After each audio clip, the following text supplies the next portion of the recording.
1999 hingga 1942, pada masa pemerintahan Hindia Nah,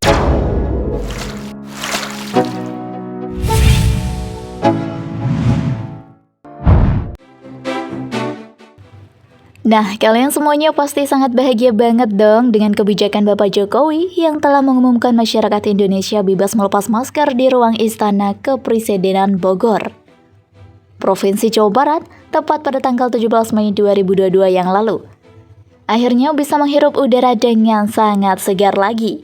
Tapi tahu nggak sih, selama virus mematikan ini menggerogoti masyarakat Indonesia selama 2 tahun ini, masyarakat miskin di Indonesia semakin meningkat drastis. Yang jelas hal ini merupakan kabar yang sangat mengejutkan bagi kita semua. Lalu provinsi mana saja sih yang pada akhirnya menempati urutan provinsi termiskin di Indonesia? Mulai dari Sulawesi Tengah hingga Nusa Tenggara Timur. Miris melihat saudara kita, beberapa provinsi di Indonesia dengan tingkat kemiskinan tertinggi.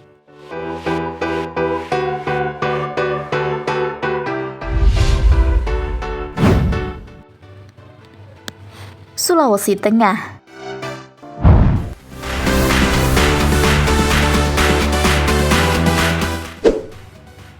Banyak yang belum tahu sebenarnya jika untuk Indonesia sendiri sudah cukup banyak masyarakat yang mengalami kesulitan ekonomi parah lantaran adanya COVID-19 yang sejak tahun 2020 menggerogoti kita semua. Di mana persentase penduduk miskin tertinggi periode Maret 2020 hingga Maret 2021 di daerah perkotaan bertambah 1,01 juta orang. Sedangkan untuk di daerah pedesaan mencapai 0,11 juta orang. Waduh, miris banget kan? Di urutan ke-8 ada Provinsi Sulawesi Tengah yang telah menempati deretan provinsi termiskin di Indonesia. Di provinsi ini masyarakat miskin mencapai 12,18%. Kok bisa? Padahal Sulawesi Tengah menjadi zona penting perdagangan di dunia. Kalau kalian gak percaya, coba lihat lambang provinsinya. Betul kan?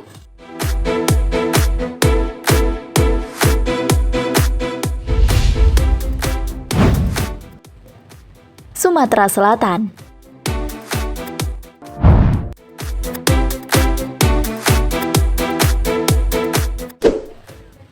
Jika kita tadi sudah membahas kawasan Bang Pasya Ungu, beralih dulu dong pada provinsi lainnya yang juga masuk dalam deretan provinsi miskin di Indonesia, yaitu Sumatera Selatan. Kawasan ini memiliki persentase penduduk miskin mencapai 12,79%. Padahal provinsi ini merupakan tempat kelahiran Kerajaan Sriwijaya pada abad ke-7, masuk dalam kawasan penghasil migas terbesar di Indonesia. Banyak lagi pesohor-pesohor ternama yang ternyata lahir di kawasan ini, seperti halnya Joe Taslim dan juga Ferry Salim. Selain itu, provinsi ini masuk dalam deretan proses pembangunan yang cukup cepat, sehingga dijadikan sebagai arena terselenggaranya Asian Games 2018 silam. Lalu kenapa provinsi ini menjadi provinsi miskin sekarang? Apa yang menjadi dasarnya? Jawabannya adalah hampir 597.000 warga kehilangan pekerjaan selama pandemi COVID-19 menyerang. Waduh, emang sih ya, COVID ini ngefet banget.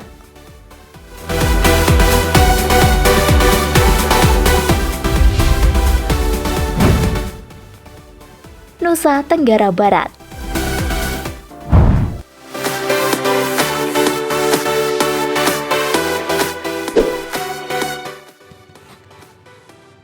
Pulau Seribu Masjid pastinya sudah kalian ketahui bukan? Jika julukan ini merupakan julukan bagi Provinsi Nusa Tenggara Barat. Saat ini siapa sih yang gak kenal dengan Lombok yang telah menjadi destinasi wisata yang laris dikunjungi?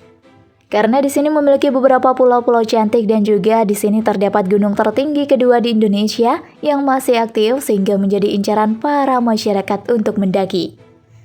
Sayangnya, sampai saat ini menurut data BPS yang sudah Mimin lihat, provinsi ini masih memiliki angka kemiskinan yang mencapai 13,83% atau setara dengan 735.300 orang jiwa. Hal ini dikarenakan adanya timpangan pengeluaran yang dikeluarkan untuk komunitas makanan. Wah, Bang Fahri nih harus banyak bersuara dong. Tapi semoga saja dengan diadakannya sirkuit Mandalika juga secara perlahan meningkatkan ekonomi warga di sana ya. Amin.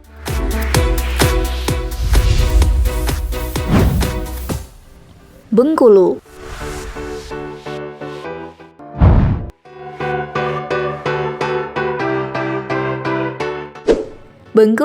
Bengkulu sendiri masuk dalam deretan provinsi termiskin yang ada di Indonesia dengan data BPS yang menyebutkan jika pada bulan September 2021 yang lalu terdapat 29.179 warga miskin yang berada di sana, atau setara dengan 14,43% dari jumlah penduduk. Bengkulu sendiri merupakan tempat banyaknya momen sejarah Indonesia yang terjadi seperti halnya pengasingan mantan Presiden Soekarno, tempat pembangunan benteng Marlborough yang disebut-sebut sebagai benteng terbesar di Asia. Sampai-sampai nama Bengkulu sendiri dijadikan sebagai nama jalan yang ada di Asia. Wah, keren banget kan? Tidak hanya itu saja, provinsi ini juga memiliki bunga terbesar di dunia, yaitu bunga Rafflesia arnoldi.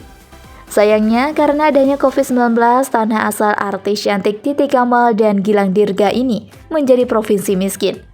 Karena banyak masyarakat di sana yang kehilangan pekerjaan dan membuat produktivitas perdagangan menjadi terganggu. Gorontalo.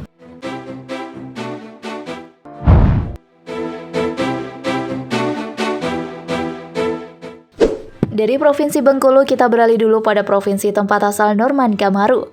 Itu loh polisi yang viral lantaran membawakan lagu Caya Caya dulu. Ya, Gorontalo. Provinsi ini memiliki tingkat kemiskinan mencapai 15,41%. Di mana provinsi yang mendapatkan julukan Serambi Madinah ini bukan hanya miskin lantaran adanya COVID-19, namun provinsi ini masuk dalam deretan warga dalam skala besar masih bernuansa pertanian. Jika ingin mengalihkan sistem perekonomiannya, maka provinsi ini harus mengalihkan sektor perekonomiannya menjadi sektor industri dan juga perdagangan. Ya, biar lebih maju gitu loh sobat.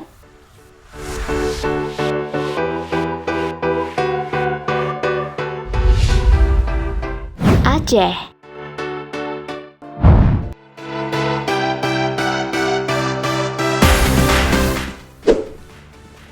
Cukup heran sih jika Aceh sendiri masuk dalam deretan provinsi termiskin yang ada di Indonesia. Padahal yang kita tahu provinsi ini dikait-kaitkan paling besar memiliki sumber daya alamnya. Apalagi ditambah dengan upah minimum provinsinya juga cukup tinggi. Tapi apa yang membuat provinsi ini menjadi miskin? Bahkan tingkat kemiskinannya hingga mencapai 15,35%. Jika Anda menyukai video ini, silahkan klik like dan subscribe untuk mendapatkan video update terbaru dari kami. Bukan hanya di tahun ini saja loh ya sahabat, namun tanah kelahiran artis cantik Cut Tari ini sudah menjadi provinsi miskin sejak tahun 2002. Katanya sih, semua didasari oleh provinsi ini hanya memiliki penduduk rendah dibandingkan dengan kawasan lainnya. Meski kekayaannya berupa kopi Aceh sudah melimpah, namun pengolahannya tidak optimal. Seharusnya lebih dioptimalkan untuk dapat bersaing dengan produksi kopi lainnya.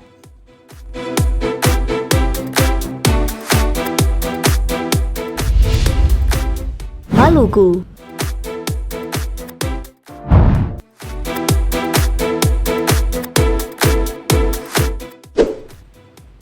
Di posisi selanjutnya ada Provinsi Maluku yang memiliki tingkat kemiskinan mencapai 16,35%. Padahal nih sobat, faktanya provinsi ini tidak pernah kehabisan sumber daya alam. Apalagi provinsi ini masuk dalam deretan penghasil rempah-rempah terbesar di dunia. Bahkan sampai saat ini Maluku juga memiliki beberapa blok migas yang membentang sepanjang utara hingga timur Maluku. Banyak dari para pakar yang mengatakan jika kemiskinan di sini merupakan kemiskinan sistemik. Tak heran jika banyak tokoh yang mulai protes dengan kemiskinan ini. Bahkan gugusan para pesohor yang memiliki suara indah ini mulai meradang loh.